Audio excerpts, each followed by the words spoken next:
Hey everyone, Eggman here with another video, and today we have a top 16 breakdown for the CoreTCG webcam treasure cup that happened this past weekend, and I got a new haircut.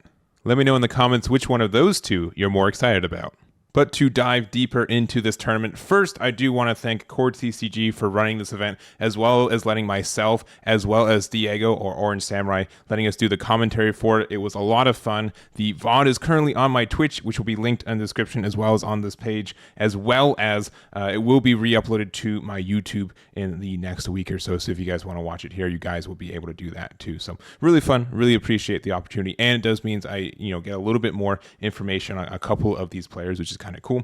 And if we look into this top 16 breakdown, we do see, even for what we've been seeing for the last couple weeks, a lot of Zoro and Newgate getting 75% of this 75% of this top cut, which is large, which is 12 spots, which is a lot, because even with the leader distribution, because we do have it for this event too, Zoro and Newgate takes up about 50% of this total 512 player event, and it's getting 75% of the top for it. So I don't know, I could probably dive deeper into what my thoughts are long term about this. We are about a month after the restriction list, and we have about a month left into this format too, so I might just make another video going over my thoughts in general. But I think everyone just kind of knows that these two are the best. That's fine, it's okay to have best decks, but it is kind of like doubly kind of a punch in the face when it's the one color just dominating everything. But I don't know, we'll probably talk about it in a little bit. I know you guys already have your own opinions about it. I'm sure you've already commented oh wow, Zoro's won again, crazy. But I will not argue it's a good deck. It's the best deck that we have right now, and I don't think that's going anywhere anytime soon without any intervention. So that's fine, but that is what we've got here. But we do have some decks to talk over. We do have, again, 6 Zoros, 6 Newgates. We had 2 Raul Luccis into this top 16, a Yamato and a Trafalgar Law. And then also, because I did have a little bit extra information, I did also find some unique 7-2s. So we did have an Ace, a Captain Kidd, and a Charlotte Katakuri that we're going to talk about at the end too. So that's what we got for this video. We're going to jump right on into it. So the first place list here, so this is Richard Yam's first place Zoro. We're also going to talk about the second place one, but this one's moderately unique from what we've been seeing, especially since the post-restriction list, where this is a build with no event cards, none at all. There aren't any for them. There's no buggies. There's no, we are playing the 5-drop Marco, but just because it's a really good card, like the revive effect isn't even needed. And if your opponent doesn't know what kind of Zoro deck you're running, they are not really afraid to, they are really afraid. They're really afraid to try to remove this because they think they can just pitch an event card, and you just can't in that one. So a little bit of, espionage for that one, a little bit of quirkiness with it, but I think it's honestly, it's still, like, even without the on KO effect, this is a really, really strong card. So but very, very aggressive. No blockers in this deck either, which is a little wild, but we do have some text with the Haruta, which does help you get some more Dawn. And honestly, this is just a really, really aggressive build. So many times we saw them play like Makino really early into the turn, even if there wasn't anything to use it with, just because weren't afraid of like any interaction with it, and the next turn you'd be able to pump up your Nami and get your effects. We're also playing 4 copies of the Magra as well, so being able to use that to get some advantage, be able to push for some damage. And the fact that Magra is a 1-drop that boosts other 1-drops, you get that, whole kind of engine is very good. So we are running, I believe, 20 1-drops, so Dodon should never miss. We're also not running any Otamas, which is quite wild and kind of dangerous, or not dangerous, but different from what we've been seeing in a lot of other Zoro lists. So I think it's a unique build. I also know that Richard's a really strong pilot, and congratulations for their first place list with this one as well. And if we go to the second place list, this is Chris Silva's list. This is a little bit more what we see and we've understood for Zoro, at least post-restriction list, in the sense that we are running one of the blocker Marco. We're playing Rad Beams and a bunch of event cards. So for this list here, we're playing 13 copies of event cards that we do see, which is, I think, about the standard for what we're seeing. It's a little bit more aggressive since we're playing 2 copies of the Magra. There's also the Blameko that we did see for Cross's winning list last week for the Carta Magica event. So I don't think this is exactly 1-for-1, but I do think there's some cards that are similar. There's no Gordon promos, which I know Cross is running, I think, 2 or 3 copies of for that list, but very strong strong list, and also just congrats to Chris for their finish with Zoro as well. Next up, we do have our third place. So this is Ethan's Newgate, which they did play against Richard in the finals for this one. And man, you know, Richard, you guys can definitely watch that match. You know, Richard really was really aggressive. I don't think that that Ethan was able to find a lot of pieces early on to kind of establish on board too, which made it a little bit tricky. But definitely a good match back and forth. And I don't have much to say about this version of Newgate. I think this is pretty understood for what it is. You run some blockers, so either their choppers or their fosses, and this build's not playing Namis, which some builds are, but I'd say like this is more of just like the white beard pirates of it. There's obviously the straw hat version of it too, but some blockers. We have like the 1 of Marco, the 4 of Marco, 4 of the Thatch. Like I still think this is like the best card to play on curve on turn 6 in the entire game right now. And I know it's just a vanilla, but it's so menacing as it is. 2 copies of Luffy for that additional rush, your Newgate, and a bunch of event cards, including some more kind of with with Rad Beam at only 1 copy. There are a couple cards that are kind of meeting its spot. So Red Hawk, I think, has been popular at 1 or 2 copies, and even Crossfire, which you can use this in conjunction with Marco to get some good removal for some stuff sometimes. So the fact that this can only be used on characters makes sense, but it is limiting if their opponent's just trying to go in for game for leader. So I think that's why this at 1. I could, if it was leader, I could see it, only running this card and not Red Hawk. Sometimes this is good for getting rid of like small blockers at times too, but I think it's a obviously very strong card. So this is Ethan's list. Congratulations for their finish there. And then next up we have our Lucci list. So this is Jake's list here, playing the Air Door version. So obviously we've been seeing a lot more of the hybrid build between the Navy and the CP9, and we're still playing some brand news too, because honestly, just the fact like this is a card that we want on curve, just to like if we're playing against Zoro, just playing something on turn 2 that can attack into their bodies is usually worth it. So this will probably whiff more often than like the hybrid build, but just the fact that it also fills cards into your trash to get those effects, I think is worth it too. So we do have 3 copies of Kuzan, still a really good card, even if you're playing more of the CP9 Air Door version, because it does get a lot of things in range, especially if you have playing Kuzan into your Kaku, then that just means like you can get rid of a 7 cost very easily without even like losing any like tempo or like hand advantage or even like board advantage. So very good kind of combo there still. We do play 4 copies of Bluno, only 2 copies of the Kumadori. So there is some like decisions for like finding some room for this build. I do think Kumadori is like the best card to get off Bluno, and there will be times you won't find it because of that. But at the same time, we are running 4 copies of Air Door, so on an even turn. So if this definitely means that Rob Lucci wants to go second if you're playing this card, which is again a bit of a shame because you will not get second as much as you want to. I think a lot of decks do want to take second and will take that away from you, which is I think the biggest weakness for this leader at times. But being able to play this out and be able to play a Bluno a turn early or a Kaku a turn early, I think is very good. And even if you just find Kumadori and you play it on curve, like you didn't really lose anything, and that's really fine. You still get the advantage of getting that there. So the only thing I'd say about this build when I've been testing more and more Air Door is that I do like playing a couple of the 3-drop vanillas, just because you can use the trigger from the Air Door to play it for free. You can still play Spandom though, so that's fine off there to get some more card advantage. Or I also do like playing the 5-drop vanilla as well, because that does the Jabra, just because you can play that off Air Door, and being able to get a 5/7 out really early is strong. But also 4 copies of Sakazuki, which is a lot, 3 copies of Isho, which is also a lot, and a single copy of Impact Wave. So definitely if you're playing the Air Door version, you do have a little bit less deck space for it too. And I also do like playing like 1 or 2 copies of the Rush Sakazuki, of Rob Lucci, the Rob Lucci super rare, because like this is fine, but like the Rob Lucci one can also like get some advantage, and then it's just like the same kind of swing as Sakazuki. So I do like that. I wish I play that in like the Air Door version of this as well, but there it is. So this is Jake's list. Congratulations for their finish there. And then next up we have the Yamato list. So this is Ryan Isaac's list, and I did do an interview with him at the end of this event. So if you guys want more information on how this deck works, his decisions, and everything else, I highly recommend going to that video. It's going to be linked in the description,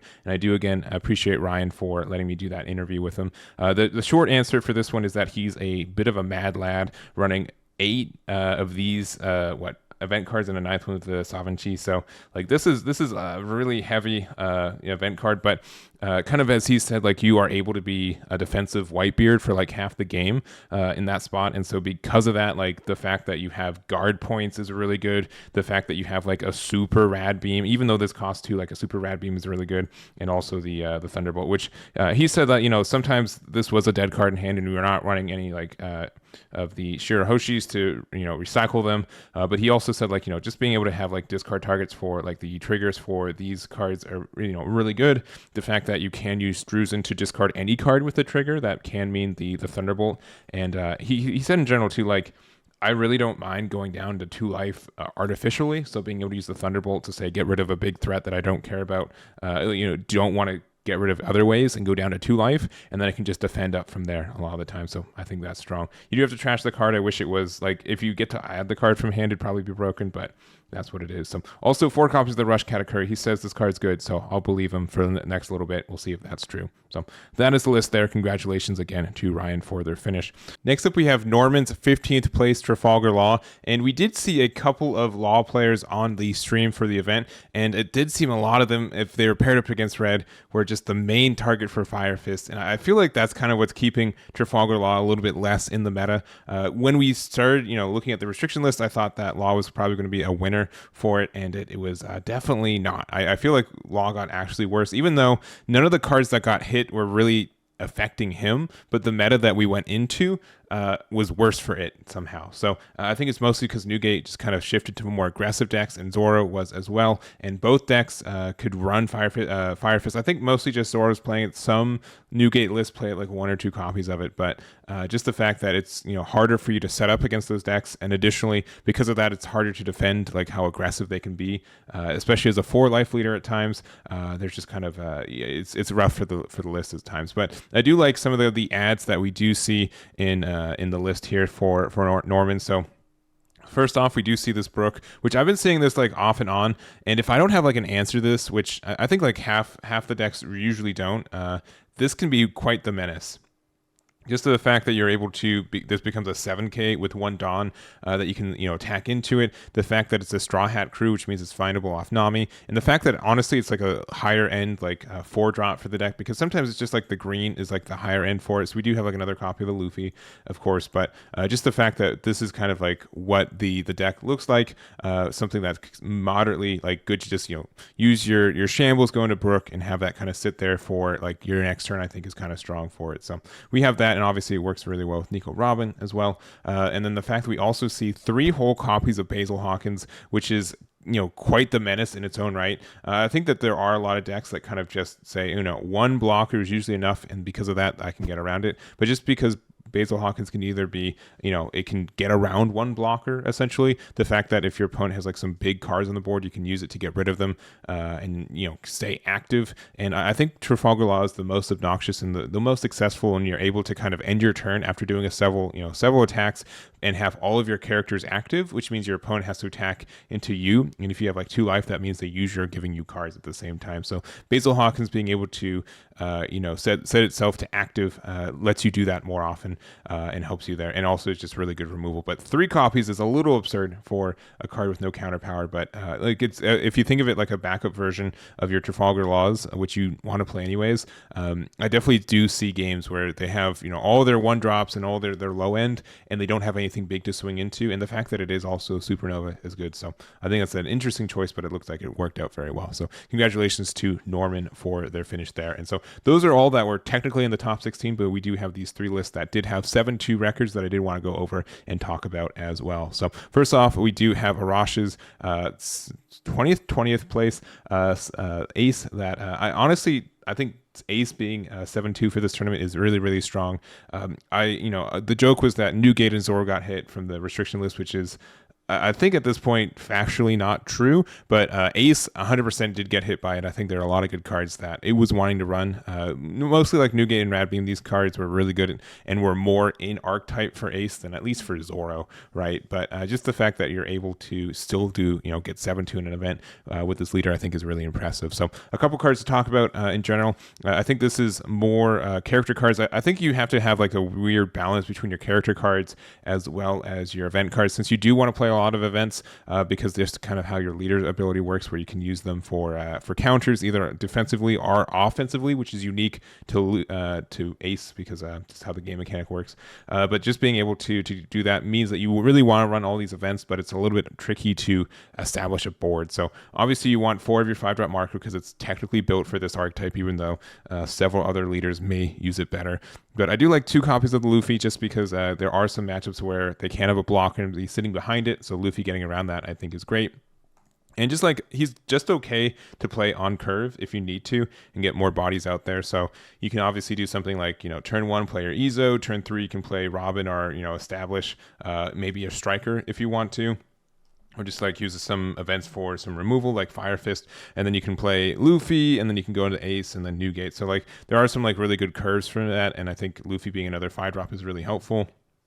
I do also just in general, the striker pick is interesting, but I think it works out, and I've been seeing a little bit more of this card being used. And the fact that it is a stage means that it's not even dead in hand if you don't have time to set it up, just because Ace can discard it for the plus 1k power. So I think that's strong for it. And like if you are in a matchup where you do go a little bit longer, or you do have time to get that additional draw, and even if you're just needing to find a specific piece of removal to get to the end game or get rid of a threat, that really helps you out there. So I'd like the ad for the deck. I think I need to try it myself, and it can be helpful for that, like extra copies at an expensive dawn of some cards that you might be needing. So this is the list there. Congratulations to Arash for their finish. And then next up we do have Paul with their Film Star Deck Kid, which is not a new deck in any right. I think this has been pretty popular since about the end of OP02 when it was kind of discovered. But he's, there is a lot of good benefits for it. We do again see 3 copies of that Basil Hawkins, which has so much good removal. We already talked about it in the law, but I think he's like a little bit makes sense for a home for this deck as well. But very, very good. And then also the 7-drop Monkey D. Luffy, which is great in this deck, and we've been seeing it see some success in the next format in OP04 underneath the purple-green Dofi list as well. So something that's strong and I think is good for the deck. Like just the fact that you can play this for 7 and you get to play another film card for free helps out, and everyone wants that. Everyone really wants that. And then he's a blocker that's really hard to remove. So very good card. Obviously a good boss monster, at least expensive card for the deck. Just the fact that again Kid is used for like he's just a really good finisher for a lot of things. A lot of times Newgates will be able to get out of one of your attacks, but not both in the same turn. And because of that, this can just kind of get that, and get there a lot of times. So other than that, just kind of the generic cards we see. Only Punk Gibson, no Paradise Waterfall, which is fine. A bunch of 2Ks, including the Izo we have here. So we're running 12 2Ks, which is usually what we see. Normally I see like somewhere between like 10 and 14. So no big surprises there, and just the killer to get the additional draws and kind of everything else. So anyways, this is the list. Congratulations to Paul for their 7-2 record. And to wrap it up, we did see a Katakuri. It's Raul, Cervantes, and we did actually see a couple of their matches throughout the day as well with this one. And yellow in general I think did just get a buff with the Yamato and the Arrow. Both these cards very good for the deck, and yellow generically in general, the fact that we get a guard point, which is great. Green technically doesn't have a guard point. Black doesn't even really have a 1-drop counter that people use. That actually has a benefit for it. So yellow being able to get that and join that club, I think, is helpful for the color in general. But we also see that there aren't any of the 7-drop Linlins. We're doing exclusively the 8-drop Katakuri as well as the 10-drop 4 of each. So I'm curious to see why they didn't like the 7-drop. I do say that if you're playing against Newgate, the Linlin does like nothing against Newgate because they're going to be at 0 life very quickly, and because of that we also aren't playing any versions of Cracker now that I've noticed. That's weird. So this must be specifically kind of teched against Newgate, because those are super dead cards against Newgate, and the fact that Cracker will never get the benefit, and the 7-drop Linlin normally doesn't either. So a bit of an interesting build, but I did can show that you can have success if you don't have the Charlotte Cracker, which is interesting. You kind of have to get Sparrow. He's really, really good, but just really seems like a more tempo in the fact that we're playing 4 copies of the Opera, 4 copies of the Yamato, and then like maybe banking on using your Charlotte Katakuri effect more often too, which is really interesting. So anyways, that is the list there. Congratulations to Raul with that list, especially again with some interesting ratios and cards that are there and not there. So, but that's going to be the video for us. I hope you guys enjoyed this. Again, if you guys want any of the deck lists, they're going to be in my website, which is linked below. The VOD for the stream is on my Twitch right now, and it will be on my YouTube within the next week or so. I'm going to aim for Friday, but don't hold me to if it doesn't get there. But it should be by Friday, so that's what I'm expecting, and that's going to be it for me. So again, thank you guys so much for watching, and I'll catch you all next time.